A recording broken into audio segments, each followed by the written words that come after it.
morning, everyone. My name's Bill. I'm one of Coby's sons, and we're here to celebrate the life of someone who's very special to all of us. And we're going to do that by listening to some of the music. That last song might have seemed different from others, but it was one that she sang herself on the radio and when she had her opera career. So it was a very special song for those of us that remember.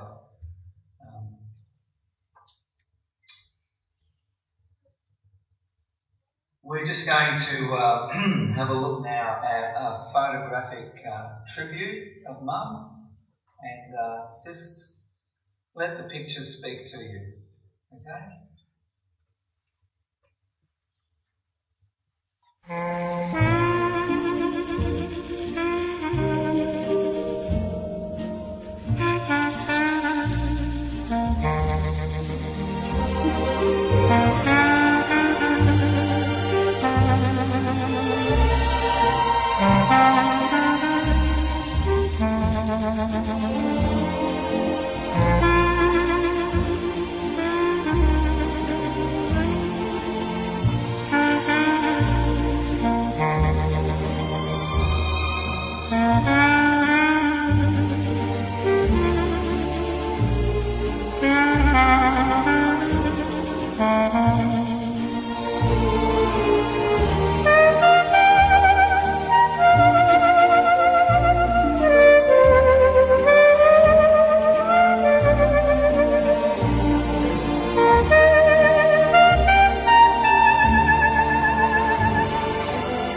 agree with that, a life well lived.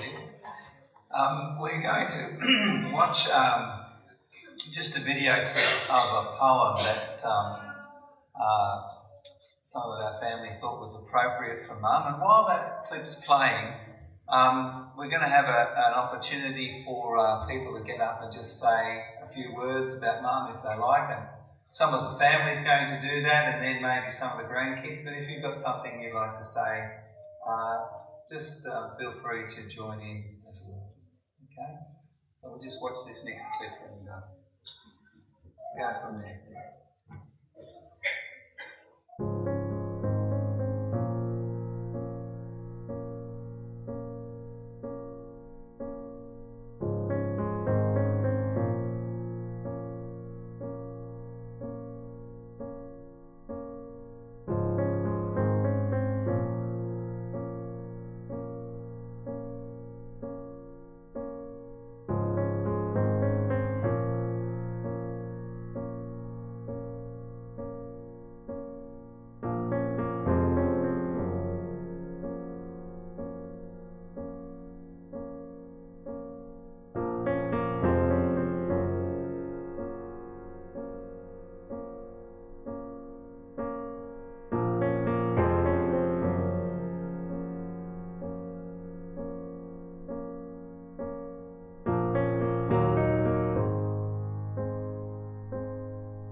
Morning everyone, welcome, thanks for coming.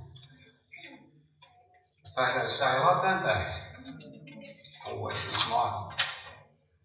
It's just something I wrote in the same vein. A life well lived.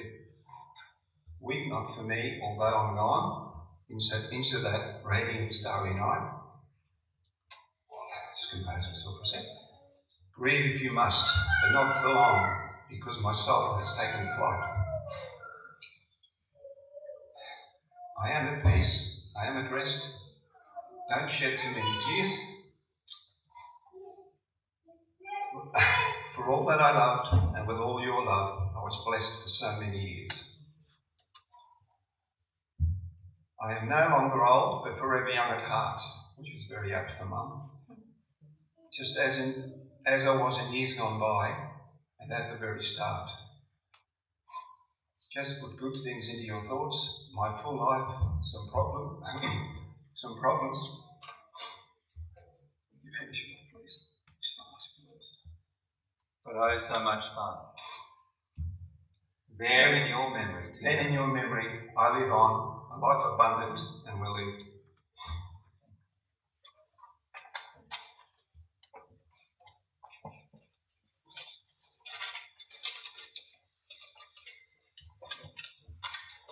Welcome and thank you everybody for coming today. Just take a deep breath and take a sip of water.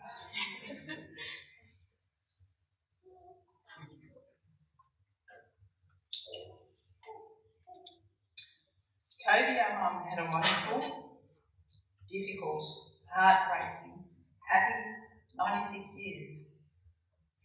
Over that period of time, she encountered, befriended, liked, loved, and sometimes downright disliked some people. Fortunately, they aren't attending her memorial today. During her last years, Mum fiercely, and I mean fiercely, tried to hold on to her independence. Fearing the thought of life in a nursing home, which she did, and ultimately, and sadly for her, that day had to eventually happen. In the process of retaining her independence, her friends and neighbours became invaluable. Everyday rituals became more and more difficult. We'd like to mention a few of these people responsible for her being able to live alone. Firstly, Robbie, our brother from another mother, your unrelenting support of Mum through her laughter, her sadness, her anger, her illness for 18 years was truly outstanding. Truly. Yuta, the newcomer who quickly became her friend and her confidant. She loved your company, and I personally noticed her having such great belly laughs when you were around. Really belly laughs. Sally and Lloyd has recently departed us as well. The newest of newcomers. You were both very helpful and supportive to Mum, and she really appreciated that help. We'd also like to mention Sylvia, who was great company for Mum, and Mum enjoyed her immensely. Now, I'm sure there's other people that I haven't mentioned, and if that's the case, I'm really sorry. I've just met some people from her new nursing home that were visiting her regularly, but I've never come in contact with, so I thank all those people that I haven't listed here. Mum's struggle to remain independent would have ended much sooner without your loyal and dedicated support of her. So on behalf of my family, I would like to thank you all from the bottom of our hearts.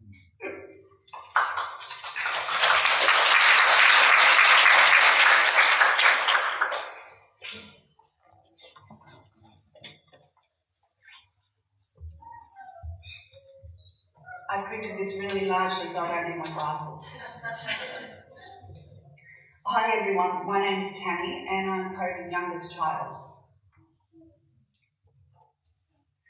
There is an 18-year difference between the eldest sibling to the youngest, and each of us have very different memories of growing up with Mum due to all the different stages and struggles throughout her life. However, I think I can speak on behalf of my brothers and sisters when I say that the one memory we all share is that she loved her family. Mum was 43 years old when she had me. I was child number 6. By the time I came along, she was well and truly entrenched in the workforce to make ends meet, and I have memories of her working in many different factories, from Top Taste to Aletta Rubenstein. Mum was one of the strongest people I have ever met. Not just emotionally, but physically as well. Anyone that shook hands with her can attest to that. Not only was Mum the backbone of strength in our family, she also loved life with a passion. She could appreciate the smallest of gestures and love the beauty of our planet, from a blooming jacaranda tree to a beautiful sunset. She just absolutely loved nature. Apart from being strong and having a total love of nature, she was always happy and smiling, as you saw from the photo tribute. When I was a young girl in primary school, Mum worked 7 till 3 p.m, 5 days a week, as a cook in a cafeteria at Grace Brothers in the department store. I rarely saw her in the mornings, but she came home not long after I got home from school. She had a tough job cooking and standing on her feet and working all day, but would walk through the door of our humble home, happy without a single complaint about her day, and would instantly begin the household chores. One of the main chores was washing for the five of us who still lived at home. Now, I'm not talking about just chucking the washing in a washing machine. She washed everything by hand with a scrubbing brush and a board, and then put it through the wringer and hung it out on our Hills hoist while singing happily, either Pearly Shells or Edelweiss, two of her favourite songs.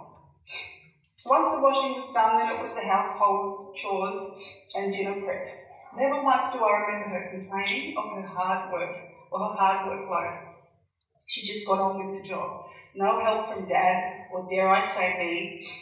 Jackie, I can't remember if you and Tom ever helped, but I don't remember hearing you sing.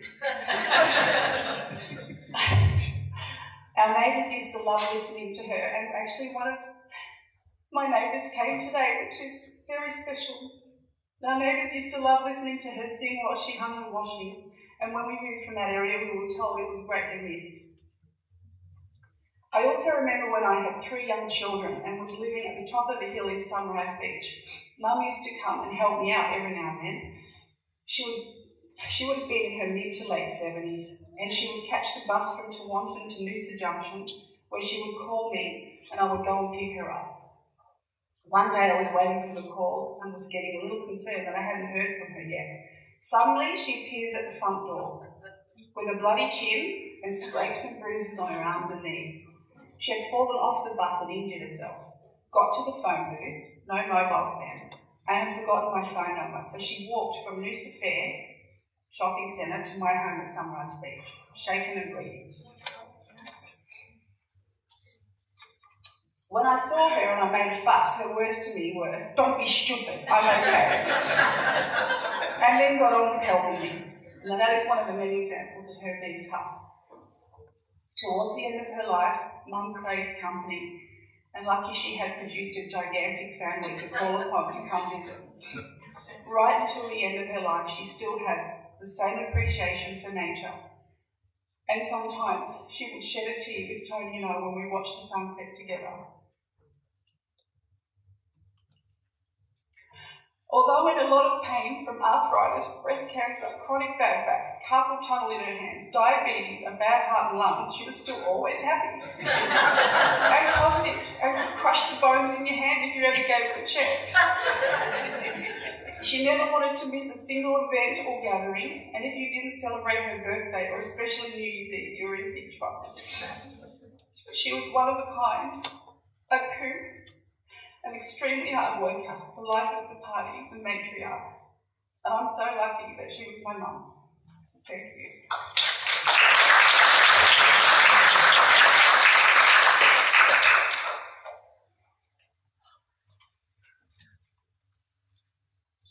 We've got 2 little boys that want to lay some flowers down at the moment, so they can do that.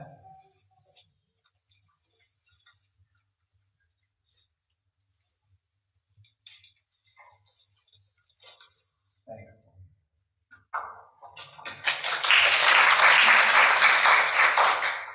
Are there any others that would like to say a few words about them? Here comes Daniel.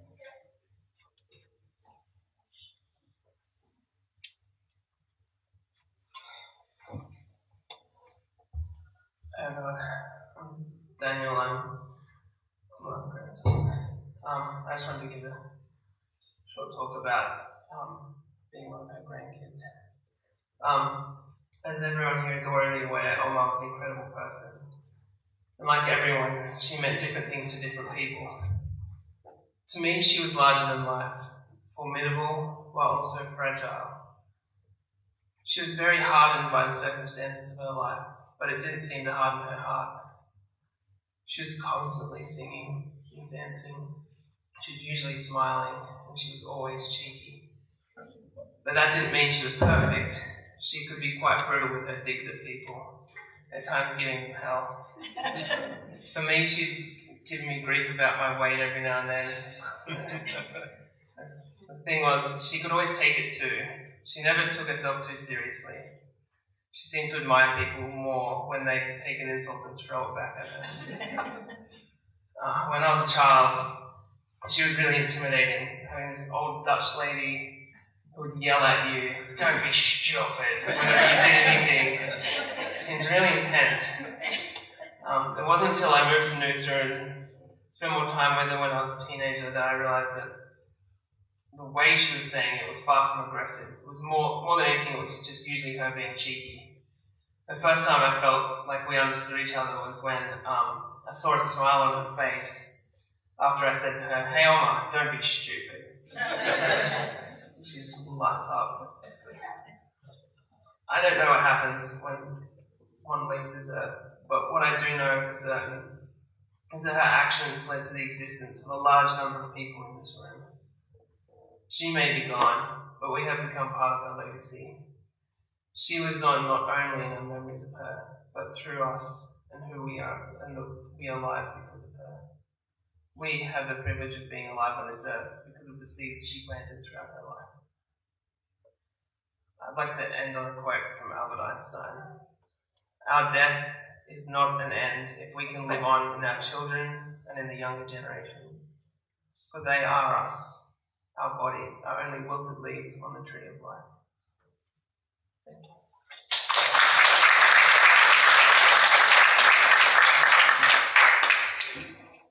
Hello everybody. I am also one of Uma's grandchildren. I could go on and stand here and talk about how much she meant to me and my brothers and everyone else here, and how much she showed us love and affection and everything, but I wanted to share a few funny stories to lighten the mood. So being the youngest of Uma's grandchildren, Josh, Kyle and I don't have as many memories as the rest of the grandchildren here today. However, as we all know, Uma or Coby was such a special person and had a huge influence on us since the beginning. Our fondest memories as kids when Uma would babysit us when our parents were out. Everyone who really knew Uma can guess that these times involved a lot of butter, sugar and cream. So I'm surprised she didn't pay me out for my rate as well back then. A few snacks that Uma used to feed us included Dutch biscuits with a thick layer of butter and brown sugar, the sculptures. Another Dutch treat, I'm going to give it a go, stroop waffles. Were mini waffles laid with caramel syrup. They're one of our favourites. And our all-time favourite was a big glass of Milo, but not with milk, with thickened cream. I feel like she used to fry butter and pour it over every element of each meal too, which was an extra bonus for us as kids. As you can probably imagine, we thought she was the best babysitter ever, and she was free, so it worked really well. Another vivid memory I have of Uma is when our family cat did a wee on the pantry floor. So Uma cracked some salt and pepper in the wee and then grabbed our cat and put her face in it. And she never did a wee inside again. So it worked really well. Uma was and always will be such an inspiration to us. She always had a smile on her face no matter what was going on. We will miss her incredibly and we'll never forget what an amazing woman she was. Thank you.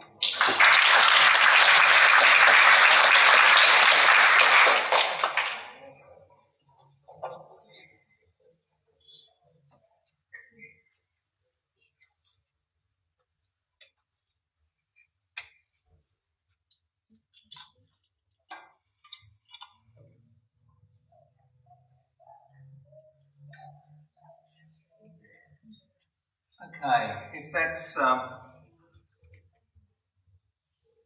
all the eulogies we're going to bring to you at absolutely no expense. With a great deal of fanfare, the Von Trapp family singers. And we're going to attempt to sing Edelweiss, which was probably my favourite song in the world. Now, this song was important to Mum because she just adored the sound of music. But it also reminded her of a time when back in Holland she was very young. She just got married. She had 2 children and they went on a motorised tandem bicycle tour of the Austrian Alps. And it reminded her, now I don't know how that happened, but they did it. She loved that time, and this song reminded her of that. Not quite right, Bill, but anyway, you're close. Yeah. It was an earlier trip you took as a teenager. Oh, right. Okay, all right. Sorry. Well, obviously the story changed by the time I Now we're going to sing it through, and then I'm going to ask you to join with me. Okay? Second Words verse. are very simple. Join in the second verse.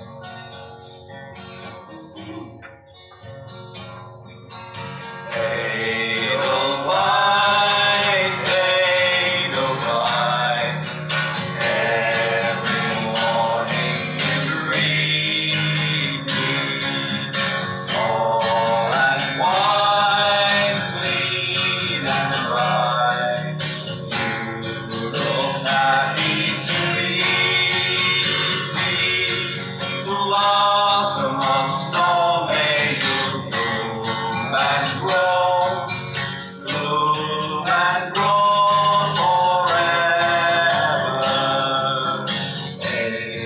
Edelweiss, Edelweiss, bless thy home and forever. Join with us. Edelweiss, Edelweiss,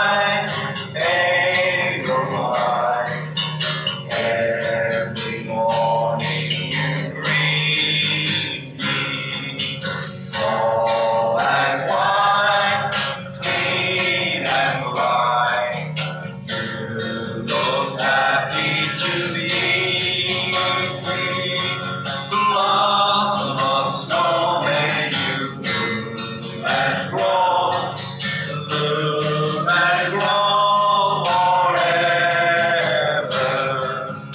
Edelweiss, Edelweiss, bless thy home and forevermore.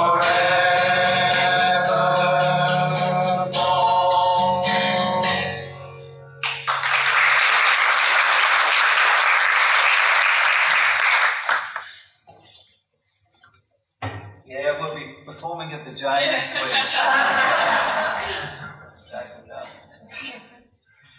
Okay. Well, now it's my turn.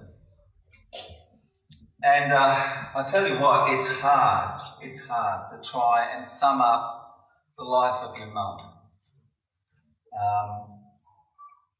There are no words that can ever hope to describe the effect that she's had on the lives of her children, her grandchildren, and her great-grandchildren.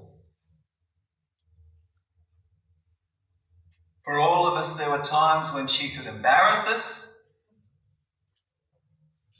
Some of my brothers and sisters have told you about some of those things. Her favourite saying, I think, was, "Don't be stupid," of which I copped a lot of, especially in my younger days. And when reflecting, I guess I probably was pretty stupid thinking about it. But she had a good way of telling you what she felt. Mum was born in 1921 in the aftermath of World War I. She lived through the Depression and World War II. The Nazis invaded her country and occupied it for nearly 5 years. They took her brothers to the labour camps. They took the food, the fuel. They cut off the electricity and almost every commodity you could think of. Mum took on the responsibility of caring for her ageing parents and her sisters, and would sometimes walk 25 kilometres in search of food. If there was a farmer that was taking in a harvest, she would find out and turn up at the crack of dawn to barter for something to eat. Sometimes swapping household goods, maybe a trinket or something that was an heirloom to the family, for a bag of food. Sometimes it was potatoes or grapes or sugar beet, which was the Dutch way of making sugar. But towards the end of the war, there was not much left, and so it was mildly toxic tulip bulbs that they ate. As a result, she lost all of her teeth, as most of the people did, and suffered a fair amount of malnutrition. She managed to get these things past the ever-present soldiers and kept her family and her sisters fed. When peace finally came, she married Willem, our father, who had been through his own horror story of World War II, one that he never really recovered from. They tried to raise a family in a mostly bombed out country with housing shortages everywhere. First, Mum gave birth to Duca in 46, and then Nick came along in 47. But by the time I came along in 53, they realised they could not really make a go of it in Holland anymore. So finally they decided to move to Australia, and in 1955, while Mum was heavily pregnant with my brother Tom, they caught a ship and came to Australia. They set out to rebuild their lives. They met some people on the boat who persuaded them to settle in the beautiful city of Blacktown. I can tell some of you have seen it or been there.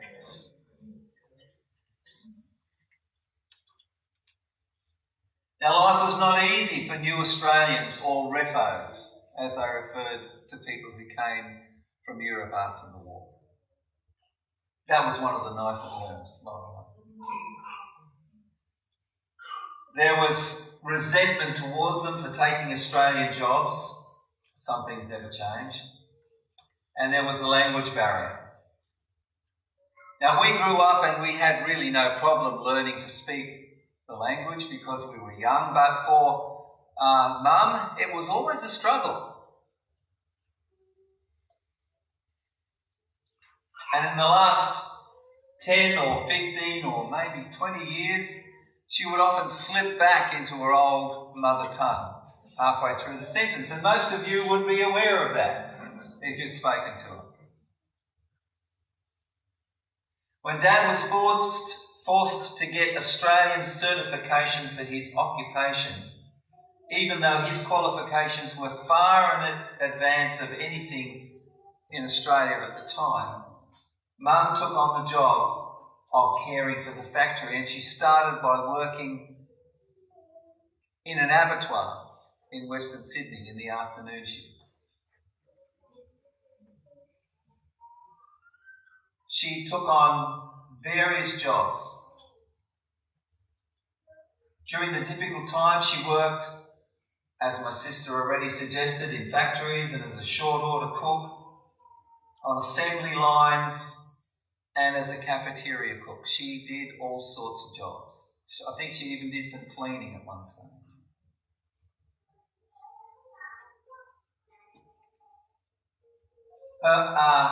But as we've seen already, Mum was very musical. She loved music, and she was very talented. When she's got an auntie, or she had an auntie, who was a famous opera singer. She was Holland's answer to Dame Nellie Melba or Joan Sutherland. She was one of the famous singers. She sang for Toscanini while he was still alive in Italy.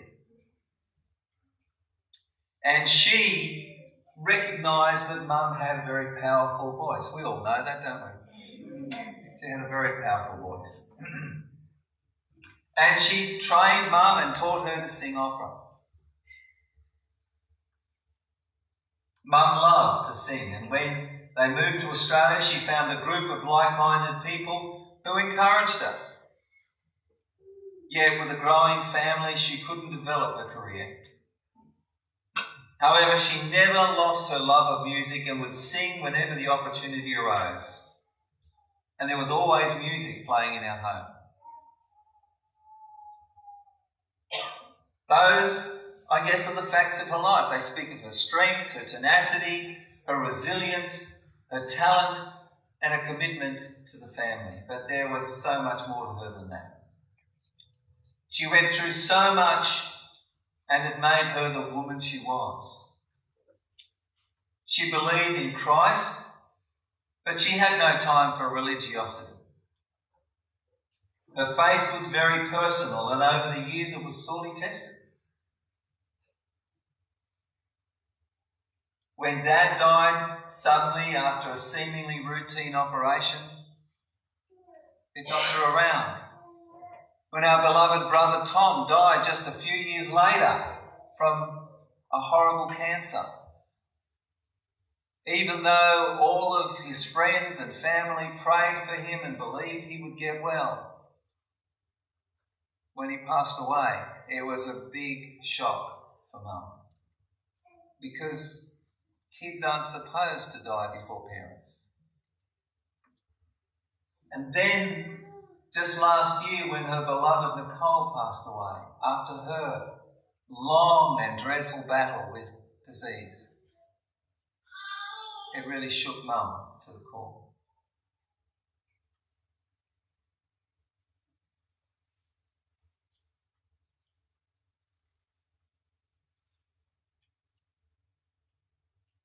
But Mum never lost her love of life, her faith, her love for the family, or her hopes for the future.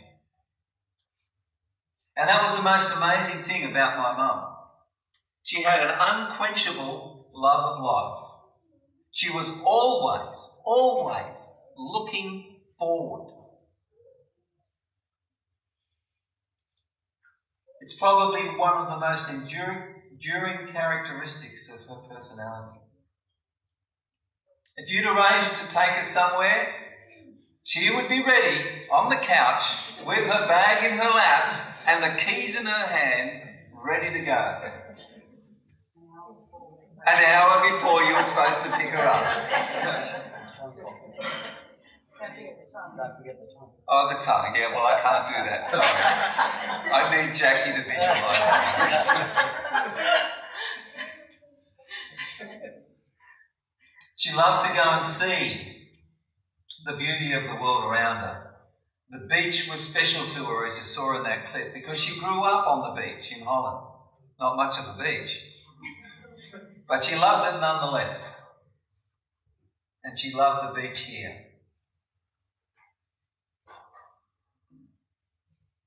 But all of nature was special to her. The trees, the birds, every aspect of life. Even in the last few weeks of her life, when there wasn't much spring left in her body, she adored getting out into nature with those close to her. That was the best thing you could do for her. Take her for a drive and a walk and push her around in a wheelchair so she could see everything. Family occasions were what she thrived on. Early on your birthday, there would be a phone call. Congratulations, it's your birthday. And it didn't matter if you were a son or a grandson or a granddaughter or a daughter, you all got it. Or a daughter-in-law. She would ring you all. She had a book with everyone's name and everyone's date. She never forgot. Any reason for a party was a good one. And everyone had to come. Woe betide you if you didn't come. You'd hear about it very quickly.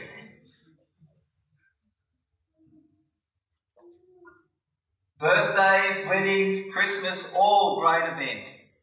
And New Year, or Old and New as she called it, Old and New, was the one day of the year for her. And I remember growing up, she would prepare everything and then she would rise at the crack of dawn on New Year's Eve and she'd whip up a huge batch of oliebollen and Applebee eggs. You know, that Dutch donuts with currants and raisins in them and apple fritters. And she would make them by the bucket load. And there were never any left. You know, the family ate them. We've all tried to copy her recipe, but it's not that easy, is it? Mum lived a full and rich life. She never had much in the way of money, and there were times when she really had to count her pennies to survive. But she died a wealthy woman. She had 6 children, 15 grandchildren, as far as I can work out, 19 great-grandchildren. And no doubt there will be more. All of whom she adored and loved. And I believe they all loved her in return. She had a deep, abiding relationship with her extended family in Holland and all of her friends. And boy, she made a lot of friends. Even in the last few weeks of her life, she was making new friendships. The world was a better place for her being in it. She was a woman who truly loved and truly lived and who will be missed by us all. In this life, we will not hear her voice or feel her firm hand in ours. And that's a sad thing. But she had a saying for times like this. So is it, children? If you have to go, you have to go. That's it.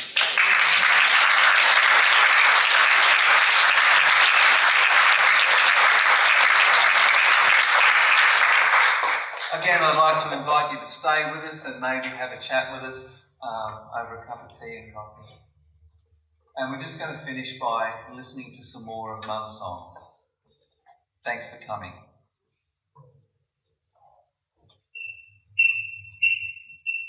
There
once in a lullaby.